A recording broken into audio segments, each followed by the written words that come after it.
আজকের ইফতারে ছিল সবজি দিয়ে পাতলা খিচুড়ি। সবজি দিয়ে পাতলা খিচুড়ি আমার বেশ মজা লাগে খেতে। ফার্স্টে ডাল আর চালটাকে ভালোভাবে ধুয়ে এর মধ্যে একে একে সবজিগুলো দিয়ে দেবে। আপনারা আপনাদের পছন্দ মতো সবজিগুলো দিয়ে দেবেন।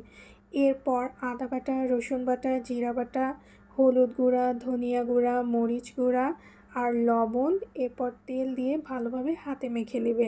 হাতে মেখে খিচুড়ি রান্না করলে আমার কাছে খুব মজা লাগে খেতে। আর তার সাথে যদি থাকে শুটকি ভর্তা আর আচার, তাহলে তো কথাই নেই। আপনাদের কার কার সবজি খিচুড়ি খেতে ভালো লাগে? আমার কাছে তো খুব বেশি ভালো লাগে। এ তো খিচুড়িটা রান্নার জন্য বসিয়ে দিল। এই তো তৈরি হয়ে গেল আমাদের মজার পাতলা খিচুড়ি। এটা খুব মজা হয়েছিল খেতে। এভাবে রান্না করে খেলে খুব ভালোই লাগে খেতে।